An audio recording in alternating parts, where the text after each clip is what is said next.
I've literally had people tell me, well, Roland, had the girl obeyed, none of this would have happened. I then say to them, had the police officer used the right tactics, none of this would have happened. We do not sit here and condone one's actions and excuse the cop's behavior. No, what we do is we see those things as two separate things. So I don't put this young lady on a pedestal. I don't. But what I do say is that at some point, we cannot be so dismissive of this behavior. I'm going to give you this example right here. Dog bites an owner's hand. Owner captured on tape, body slamming a dog to the ground, dragging the dog, hog tying the dog. I can bet you with certainty somebody is going to say how you treated that dog was wrong.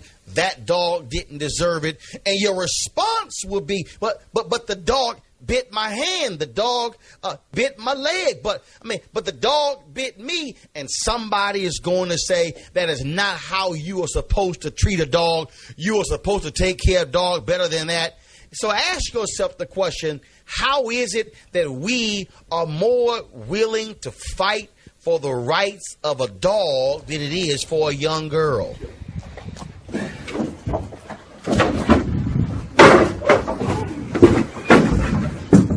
behind your back. Give me your hands. Give me your hands. Give me your hands. Post-traumatic slave syndrome. Education. Well, y'all know Aristotle. Aristotle said that some are destined to be slaves and some are destined to be rulers. That it is an act of nature, and that by a peculiar act of God, black people were peculiarly fit for a laborious class permanently.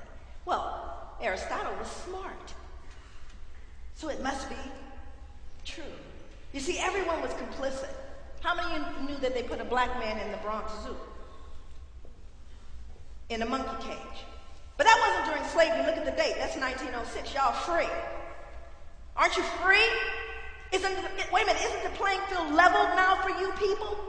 They put a black man in the Bronx Zoo. His name is Bingo. He shot himself in the head eventually. So they said he belonged in that cage.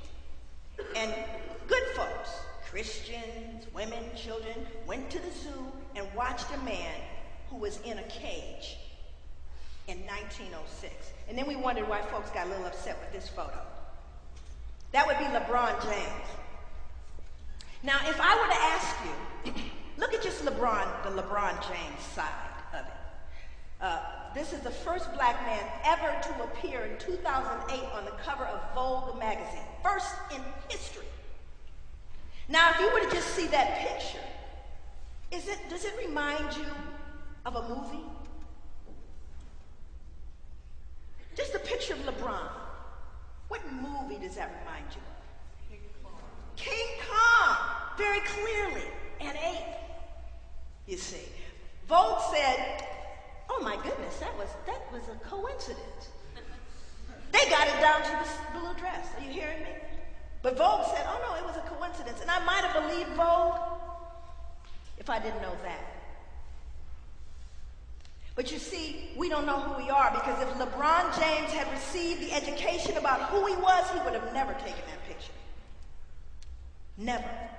But we don't know who we are, and that's deliberate. Because if we knew who we are, we would experience cognitive dissonance.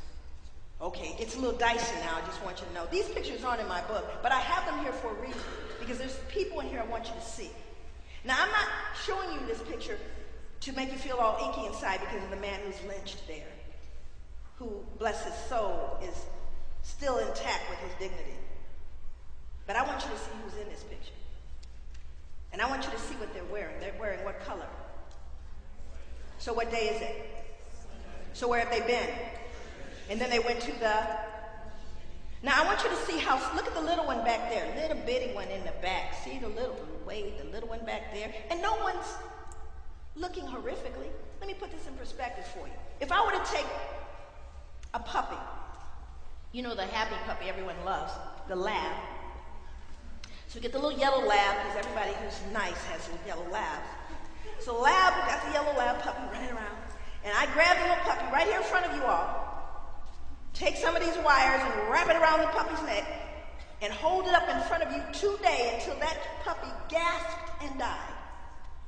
You would be traumatized, and I would be arrested faster than if there was a black man on the other side.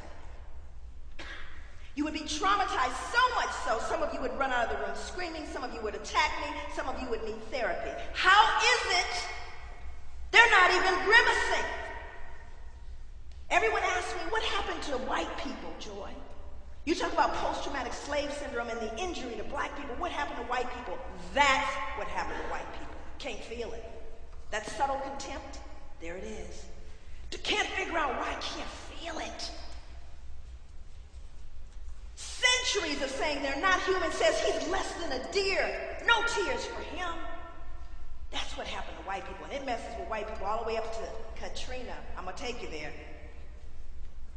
Look at that one. Plain old common folk. Pushing to get in the photo. Do you see what I'm saying? Now, what you were taught was, oh, that's those toothless folks with hoods running around. Those few twisted white people who did that horrible stuff. These are plain old common folk. Thousands of people gathered at lynchings. And here's the big news. This wasn't during slavery. This was after slavery. Most lynchings occurred after, not during. Because you don't lynch your property because their labor is lost to you. You see? But you weren't taught that, and you weren't shown these pictures. Because it would create what?